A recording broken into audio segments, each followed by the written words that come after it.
She opened the box her dying mother had left her, and inside was a letter that shattered everything she thought she knew about her life. Clara was 28, a teacher of literature who always found more comfort in books than in people. Her life had been shaped by absence. She grew up with only her mother, a woman of courage and resilience, who carried secrets like stones hidden deep inside her chest. Whenever Clara asked about her father, her mother's face would soften into a smile that wasn't real. Some questions, she would whisper, are better left unanswered, and so Clara stopped asking. But she never stopped wondering.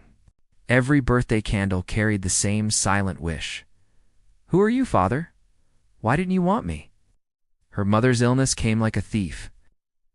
One day she was strong, the next she was fading before Clara's eyes. The nights in the hospital blurred together, the smell of antiseptic, the beeping of monitors, the sound of her mother's labored breath. On her final night, when the silence between them felt heavier than words, her mother pulled a small wooden box from the bedside drawer. Her hand trembled as she pressed it into Clara's palms. "Promise me. Open it only when I'm gone," she whispered. And with those words, her mother gave her the last secret she would ever carry. Hours later, her chest rose and fell for the final time.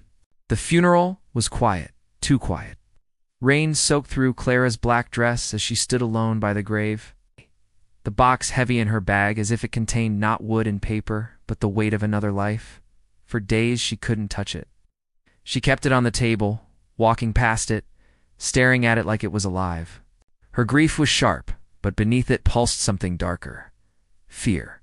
Fear of what the box might reveal. Fear of confirming what she had always suspected, that she had been unwanted, abandoned, forgotten. One night, when silence pressed too heavy on her chest, Clara sat at the kitchen table, the dim light above her flickering. Her hands trembled as she undid the latch. Inside, wrapped carefully, was a folded letter. The paper was yellowed, the ink slightly faded, but the handwriting was steady, deliberate. She unfolded it slowly, her eyes moving line by line. And then the world stopped. Her father was not some distant man lost to time. He was here. He had been here all along. The name written in the letter was one she knew well. Dr. Elias Whitmore, the town's most respected physician. The man who had treated her when she broke her arm at 12, who had checked her fevers, stitched her cuts, held her wrist gently as he measured her pulse. A man whose eyes had always lingered on her with something unspoken, something she had mistaken for kindness. Her chest tightened until she couldn't breathe. All those years, she had been searching for her father in shadows and whispers, while he had been standing in front of her, pretending, watching, hiding. Her mother had lied, her father had hidden, when Clara had grown up believing she was alone, while the truth sat in silence, just across town. Rage ripped through her grief. She couldn't stay silent. Not now. The next morning, Clara stood outside his office. Her hands were fists at her sides, her pulse loud in her ears.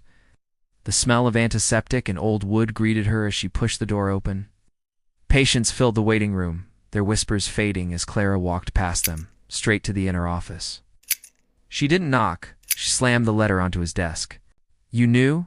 she cried, her voice breaking. "All these years? You knew, and you treated me like a stranger." Dr. Whitmore's face drained of color. His eyes, so steady with patience, faltered as he looked at her. For a long moment he said nothing. Then quietly his voice cracked. "I knew." Clara's knees threatened to give way. She gripped the edge of the desk. "Why? Why didn't you say anything? Why didn't you ever claim me?" Tears burned her eyes, hot with betrayal. He leaned back, his hand shaking. "Because your mother begged me not to. She wanted to protect you. She thought my presence would only complicate your life. I respected her wish. But I never stopped watching over you. Every time you walked into this office, I wanted to say it. Every time I heard your laugh, I wanted to call you mine. But I couldn't, I promised her." Clara's chest ached with every word. His confession was not a relief. It was a knife. "All those years," she whispered, "I thought I wasn't enough. I thought I was abandoned. And you let me believe it?" The silence that followed was unbearable. She saw the torment in his eyes, the weight of decades of silence etched into his face. She wanted to hate him. But another part of her, the part that still longed for a father, saw the truth in his pain. Life had not been fair to either of them. For the first time, Clara understood something books had never taught her. Love isn't always loud. Sometimes it hides in silence.